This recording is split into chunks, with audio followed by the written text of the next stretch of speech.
Look, I opened this jar of rotten baby food, and well, a butterfly came out. Do you know what I Can mean? you can you think of one? A bad joke? Oh yeah. I mean, God. I'm not gonna make you tell us. We'll move No. on for that. So No, you're like, no, I'm not gonna tell a bad joke. Why would I I'm do that? not gonna I'm better than that, Keenan. I'm better than Welcome to the Comedians in Elevators podcast. I've got my guest Savannah Turnbull. It's Turnbull. Savannah, say hi, introduce yourself, and tell us a little bit about yourself. Hi, I'm Savannah Turnbull. I am an actor, writer, slash trying to get more into the whole screenwriting field. So yeah, that's All right. You do comedy? yeah, I have done. Well, I've done mainly like improv, devising, Perfect. stuff. Yeah, all That's that. the way to do it. Well, are you ready to get started, Savannah? Yeah, let's do it. Listen, to my regular listeners, I know you don't like when at the beginning of these conversations I ask you to subscribe. None of us like it. I don't like saying it. I don't like it being in here. But it's frustrating. You know what else is frustrating?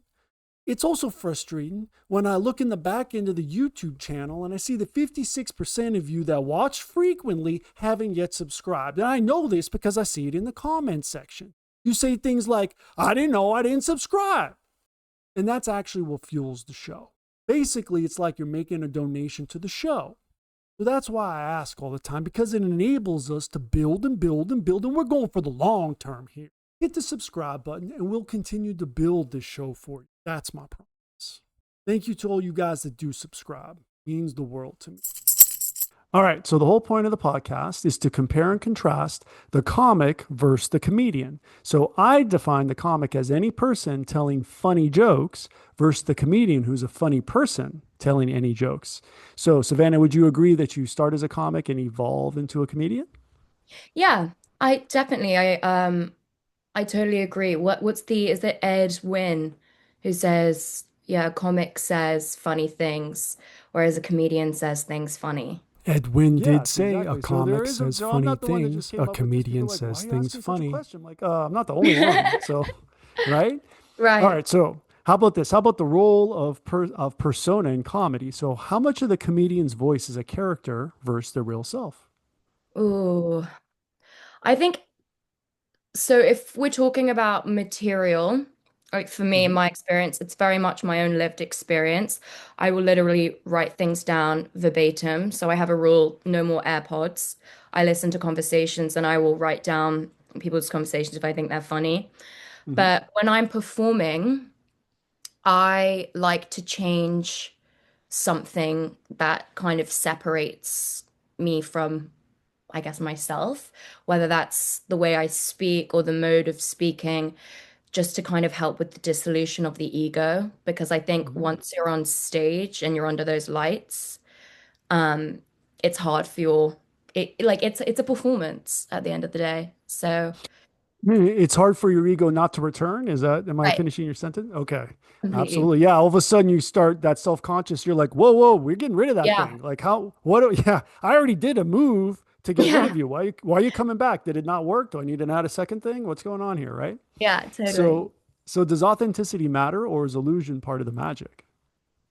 Um, I think it entirely depends on your act and your bit because Mhm. I think some comedians do rely solely pretty much on a bit of an alter ego persona. So, for example, I think like the magic of Theo Vaughn is kind of Mm. playing into this like idiot savant trope or even putting on an accent. Um, Uh-huh. but that ultimately makes his set funnier because you know that the delivery is going to land every time. And like if the world so even, yeah, for me, if the world isn't throwing you good enough content and you're not getting yourself into these situations, it's easier to hypothesize um scenarios when you kind of have an alter ego. So Other than the one you're in? yeah, I think so. Because I So think like there's always little bit snippets of truth. So I think in that regard, authenticity is important because you're still the one experiencing it firsthand. But I mean, I know I have a really overactive imagination. Mhm. Um, I imagine, I don't know if you read my Substack recently, but I nearly Yeah, got actually. sprayed Uh-huh. by an older lady. And then immediately I was already 3 steps ahead as to all the other potential things that could have happened. So Okay. then in that case, you choose the most entertaining story, right? Okay, so so what I'm understanding is your Mm. kind of approach to performance is Mhm. Beady, beady, say beady, there's a beady. script, you didn't write it, you're interpreting it, right? Mhm. And with the direction or not. And most people I'm sure would agree is that is what you're trying to manifest, right? Objectively.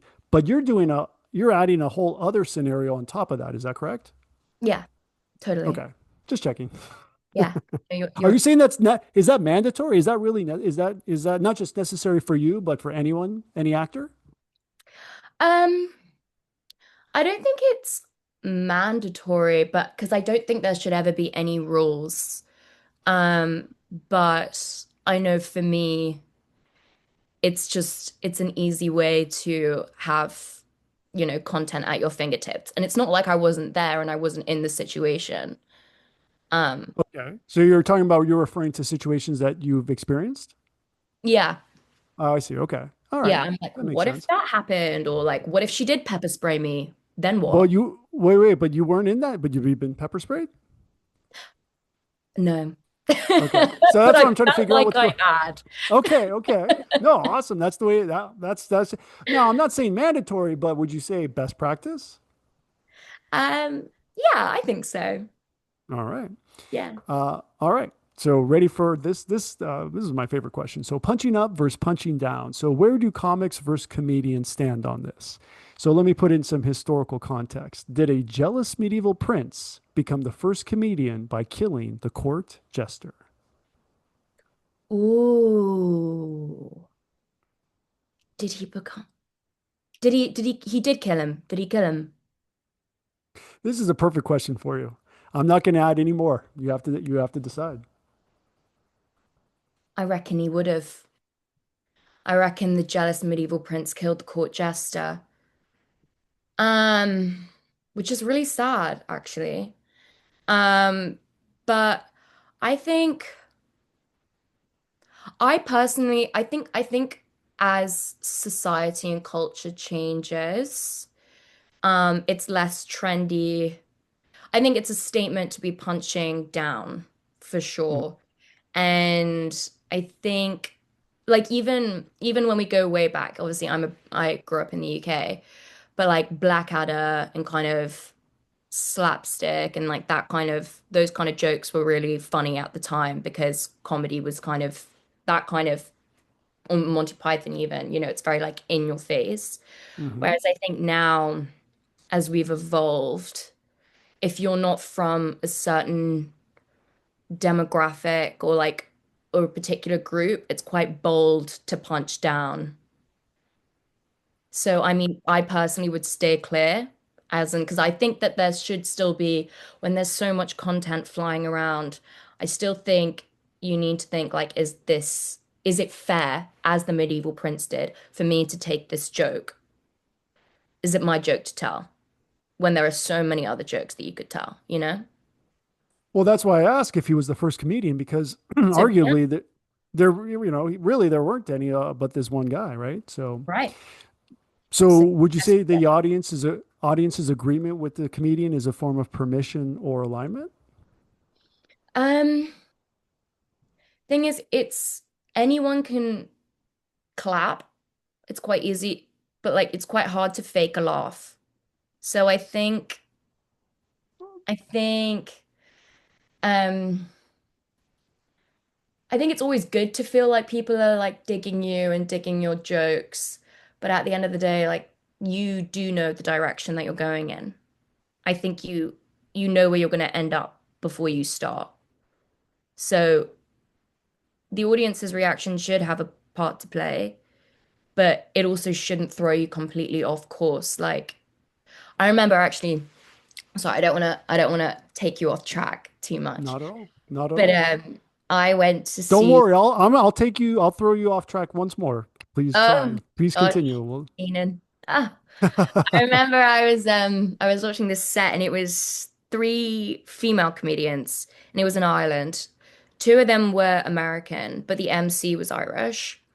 And this is one of the best examples of crowd work I've actually seen, and it was in this room, and obviously because she was Irish and the majority of the audience was Irish, she was, like shooting shit, having a great time. People were loving her.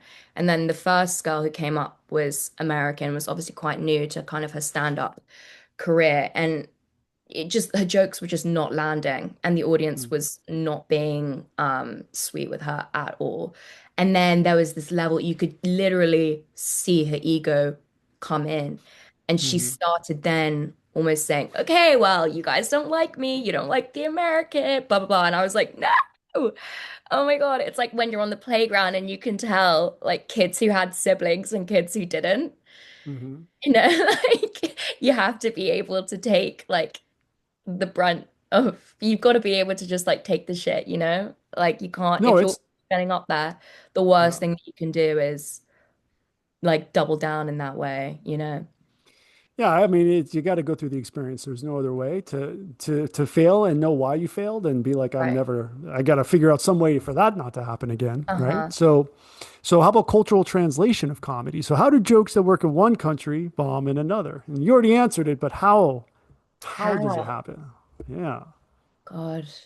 What did she do wrong? What was she assuming? Was it a local thing? Was she bringing American jokes? Like what exactly happened? Yeah, I think again, I think you really have to be willing to really look at yourself and look at the things that make you unique and always be ahead of the curve.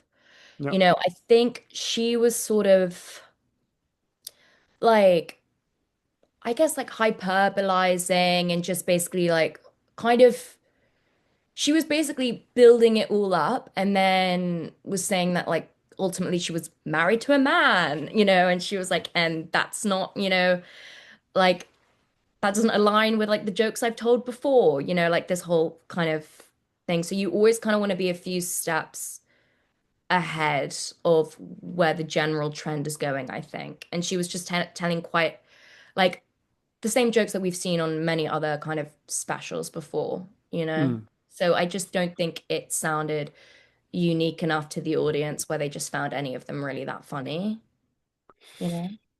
Well, I can see how that can work or not work because you basically have a set and you cannot change. And if it isn't working, you keep going, right? Right. So is truth the meaning of facts? Is truth the meaning of facts?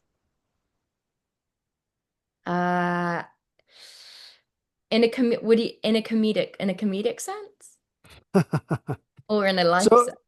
it's a very kind of high level question. So let me put it in other terms. So truth plus meaning equals facts? Yeah, sure, because I think it's dependent. Yeah, it's dependent on, I guess, the context. Like people disagree on facts.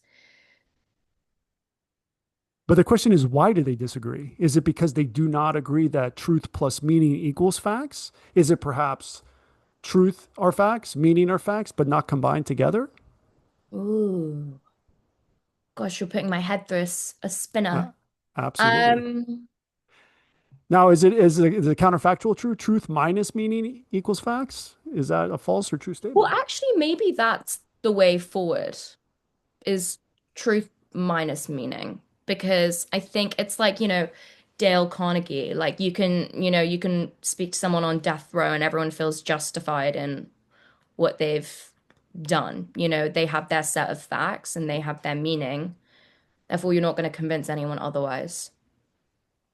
All right, that might be the new version of the question. So are comics more universal while comedians are more culturally specific?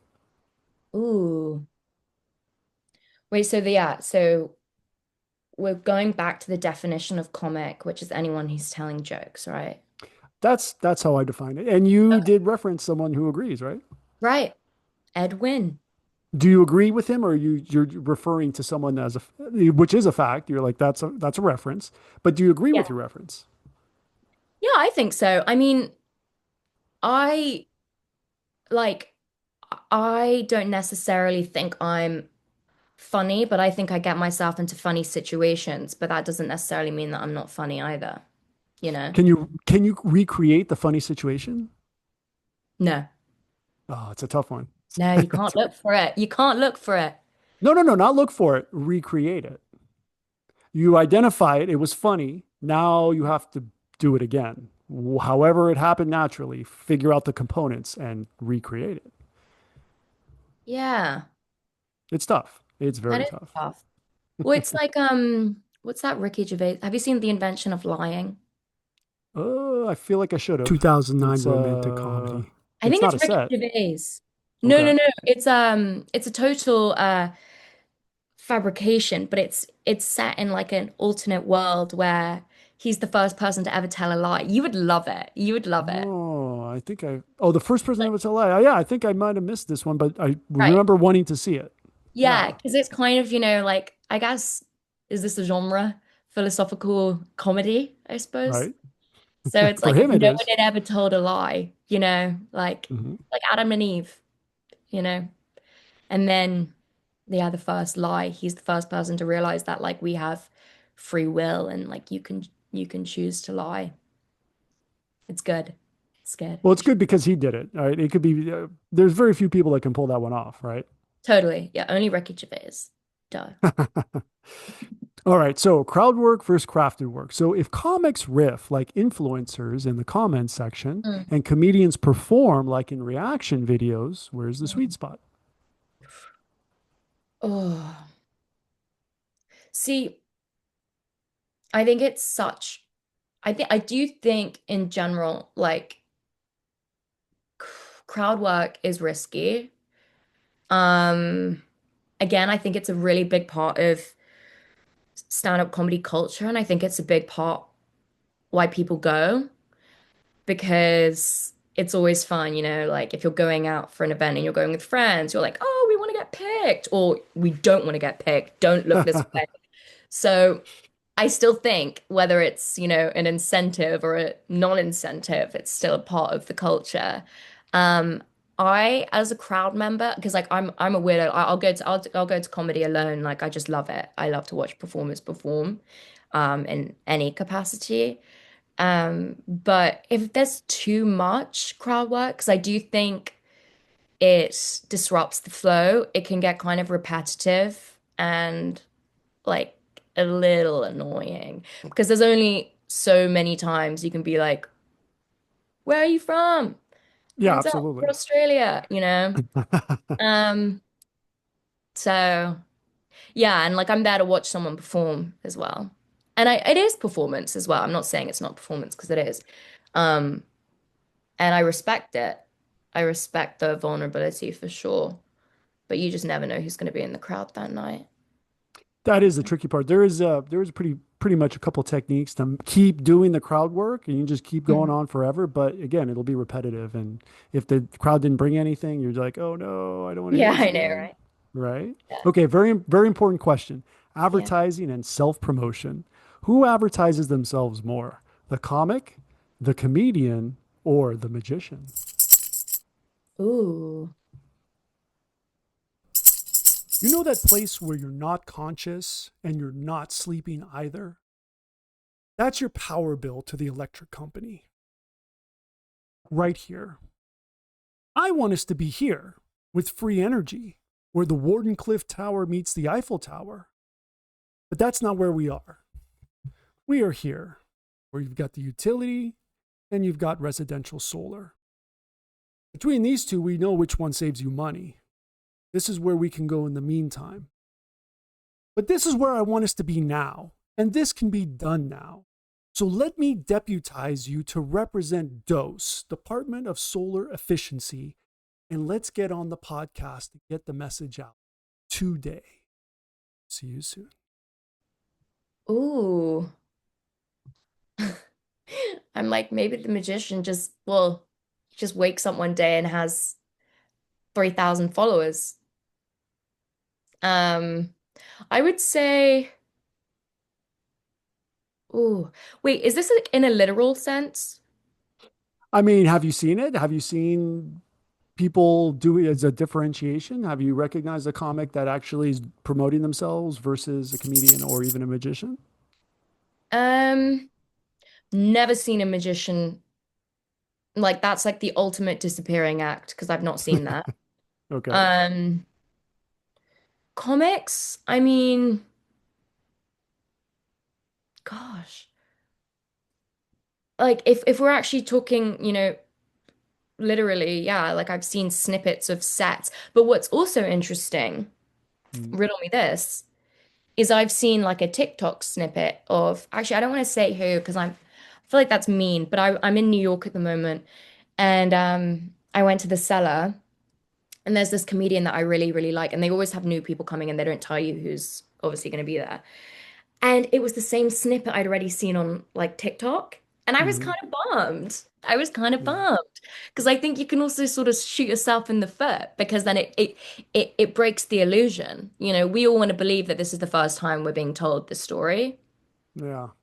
I mean, if they're good doing stand up, unlikely. It's very, very hard, right? You got to have a Right. perfect set. Totally. Especially, right? If they're paying to see, you want to make sure you're doing good, especially if they're a headliner. You don't want to mess that up, I right? know. So, Yeah. so let's go with censorship and offense. So, does a comic avoid offense while comedian courts it to prove a point, like a magician? Well, no, because I think, well, no, because people tell really like terrible jokes all the time and then they try and say, but that's just a joke I heard. But it's like, yeah, but you chose to share it. So, do you know what I Can mean? you can you think of one? A bad joke? Oh yeah. I mean, God. I'm not going to make you tell us. We'll move No. on for that. So No, you're like, no, I'm not going to tell a bad joke. Why would I I'm do that? not gonna I'm better than that, Keenan. I'm better than That's what I expected. So who survives better in a cancel culture environment? The comic, the comedian, the magician, or the mudslinger? would you say mudslinger? Yeah. I don't know what that means. Do you mind? It's American. the Is it an it's an American? 100% American thing. Well, it could be Italian too, Community dell'arte. It's the guy at the execution throwing the Uh, tomatoes. Gotcha. Oh, gotcha. Okay. Um, hmm. I would say no, cancel culture, they love like they would love he'd be like he'd probably be the person starting it. They or she. Um, I would say. I would say, like we were saying before, a comic, again, that's the choice of whether to say something or that's kind of like reading the room, whereas I think a comedian tries more so to be like authentic themselves, like you Hmm. can build on a persona that you've created, but then that could also be terrible for your personal life. I don't know. Like, Yeah. Yeah. yeah. You're thinking of one in particular? I mean, is there, when it crept back in, you're like, can we get rid of this? No, you won't let it go. Is this like a method acting torture session? Is that what you're referring to? Yeah, completely. Yeah. A Okay. method acting torture session. Yeah. One of those Well, ones. Yeah. so speaking of timing and delivery, science or art. So do comics rely more on structure and comedians more on rhythm and emotion? Ooh. Well, it's like it's Da Vinci. I think it's both. It's both. Um, you it's an art form, but I also think that there's a science to it. I think there's something about you can control as many controllables, but there are also things that are out of your control. So it's kind of dependent on how many steps ahead I think you can be ahead of the curve. So I think that's about, reading and being informed and being on Reddit threads and um having using all the tools available to you because again, if you never want the audience to be ahead of you, I think that's the biggest downfall. Okay. So laughter versus applause. So are comics chasing laughs and comedians chasing applause breaks or a primetime Emmy that validate the message? Mm. Wait, applause. What was the first phrase? Applause versus Are they laughter. chasing? Yeah, are comics chasing Oh, applause or chasing laughs and comedians chasing applause? yeah, I mean, oh gosh, like is wasn't it crazy even during the pandemic, like watching stand up and knowing that there wasn't a real audience in the room? I Like, didn't see too much. I definitely like it's the kind of thing I would have turned off, but right. yes, it's the whole. I don't want to remember anything from that time. Actually, Yeah, no, I know. it's Same. I've kind of like blacked that time out. Um, but quite torturous. yeah, it was. Um, but I think I do think like if you strip everything away, the external validation, like comedians love to make people laugh. Hmm. Like I think you have to kind of be somewhat a people person and aim to please people. It's making other people smile. Like comedy is kind of I think I think on the whole it's quite joyful. So I do think it's there to like evoke an emotion in people. And so all right, which emotion? Is there one? Is there a specific one? Well, it's so hard, isn't it? Because there are so many, you can laugh in Well, disgust. let me put it this way: is surprise an emotion? Ooh, is surprise an emotion? Ah, ooh, no one's asked me that ever. They don't teach you that in school. Oh, they better because it's in the joke manual. So, Oh, really? oh, absolutely. Well, that's the key. That's why you laugh is because you're surprised. Yeah. Then yeah, for sure. But is it an emotion or is it something else? Where does it come from? Hmm. I think it comes from surprise. It comes from shock. But This then is like, also, but then uh, also, but then uh-huh. also, we love when I think yeah, I think it's the same. I think comedy and like fear are kind of similar because I love horror movies as well. But I think, there's nothing better than like leading someone one way and then, as a Hmm. director, like having a close up on a door handle or something, and you're like, they're gonna open the door, they're gonna open the door, and then they don't, and it's over here. It's the Hmm. same as like leading them to what people like to predict the outcome. And then you laugh at yourself if you've gotten it so wrong. You're like, oh wait, no, that's actually not what I thought they were gonna say, or like that's not how I thought it was gonna end. No, Um, I would agree. I mean, basically the best horror is like super dark comedy, right? right. They're the same Yeah, thing, technically, like totally. how they're, Like Weapons. Weapons was such a brilliant example of that. I haven't seen it yet. Seen Now I it. must Oh, that you referred to it. I've been busy. spoilies. I'm going to watch it. All right. You ready to enter the multiverse, Savannah? Ah, I guess. Okay, here we go. Board game Zoomcast, play versus performance. So, if comedy were a board game Zoomcast, are you competing as the colorist, adding tone, mood, and shading, or the Foley artist, building punchlines with soundscapes and timing? Ooh. Me personally, Absolutely. You have to choose your character. It's like I, Monopoly. I would say I'm the Foley artist. Okay. I'm like Okay.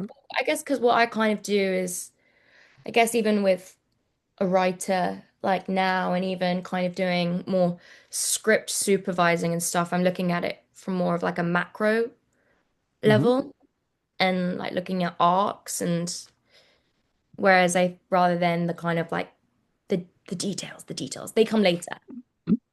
Okay. Well, then let's double click on it. So does comedy work better when it's Mm. painted vividly or when it's orchestrated sonically?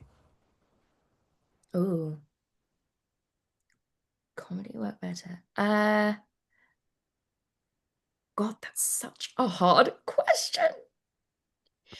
Um, it's so hard. There are so many different types. I mean, I'm just thinking mainly like what images evoke. Okay, so for example, in my opinion, one of the greatest comedians, again, I'm being biased, but it is Michael McIntyre Live at the because Apollo, he Herbs and takes things, Spices. for example, when you say to the kind of sonic or even tiny level, you know, the whole bit on the spice cabinet. He goes into such incredible. Have you seen that one? I have it. I have it. Oh, he does such a brilliant set on like the different spices in your spice cabinet. Okay. And he talks about like he gives them all voices and embodies Uh, them. And it's such like a dumb but brilliant concept because he yeah. brings it to life by the voices he gives them and he embodies them. It's like it's He's doing completely both. abstract. He's doing both, right? I mean, would you Mhm. agree? Yeah. Yeah. Oh no, of course, if you can combine the two, but of course on the game show, right, on the board game, you got to choose your player. So you are 100% correct. I agree with you on that one. Okay. So we've got a tradition here on the Comedians and Elevators podcast where the Right. previous guest asks a question for the next guest. Oh And the God. previous guest was Lawson Wallace. And his question for you, Savannah, is how do you stay focused in interviews? How do I stay focused in interviews? Yeah. Um, oh, how do I stay focused? Yeah. How are you doing it right now? What's happening right now in your mind? How are you staying focused right now? Um, well, I'm listening to you, listen to me. Ah, Looking at you, okay. looking at me. Okay. That's how I stay focused. And then I'm also Mhm. like, don't make a fool out of yourself. So that too. Oh no, the ego creeps in. Okay. Yeah, it's the Well ego then, yeah, the ego, undermining that's how my you, whole argument. that's not a good thing though. No, no, no. What? It's human. Okay. But the answer is that you looking at, wait, how did you I'm say it again? looking Now at I you. can't even. I'm looking at you, looking at me. Okay. Hmm. That keeps you focused, huh? You looking at Yeah. me, looking at you. Okay. Fair enough. We'll go with that. That'll be the answer. All right. Last question. Legacy. Who gets remembered? Will the comic's tight five survive time, or will the comedian's cultural point of view be more timeless? Ooh. I think, well, that's so hard because I have certain sets that I know are like ingrained in that have actually, in some ways, kind of defined the way that I look at the world. Um, I mean, you got to reference him at that when you say something okay, like yeah, that. okay, fine. Um, oh my gosh, what is wrong with me? Not James Acaster. Who's the guy that does, oh, Daniel Sloss? Do you know Daniel Sloss? I'm not familiar, but is he doing the timeless point of view or the tight Yeah, five? no, this is a timeless point. Well, he basically is talking about um he has this set called Jigsaw and he's talking it gets very philosophical, so this will be right up your alley, Keenan. Thank you. Um he is just saying like how it's so crazy how we're so obsessed with the idea of like finding a person. He's talking about partnerships and Okay. how we have four different areas, you know, of a jigsaw, and we're all trying to fit into each other's. And like you take someone with all their different ex life experiences and whatnot, and then you try and mesh together. And he was saying like if the same statistics, if open heart surgery had the same statistics as divorce rates, I wouldn't do it. Right. Yeah, time and time again, we continue to get married, blah blah blah blah. And it's just a really interesting, thought-provoking piece of work, piece of comedy. And it almost to the point where like actually he was saying he even says it in the set. He's saying that his manager's like, don't do the depressing, everybody dies alone bit because like no one likes that. And he's just like, well, I don't really care because I think the message itself is worth thinking about. He's happily married Well, with children. So I'm also not so he saying can do that. right, he can do that. Well, he wasn't at the time, but I just think like that's definitely I think that's a timeless piece because it's a timeless thought. It's just an interesting thought. No, makes sense. So, Savannah, where can everyone find you online? Oh, um at Savannah Turnbull is my Instagram. Turn left bull horns. And I have a Substack too, which is very, very, very early days. But I'm gonna find some funny situations to get myself into. Absolutely. Yeah. I'm recommending your Substack 100%. I'm already on board with that. So, well, Savannah, thank you so much for being my guest. And for everyone, please like and subscribe, and we will see you in the next one. See you in the next elevator.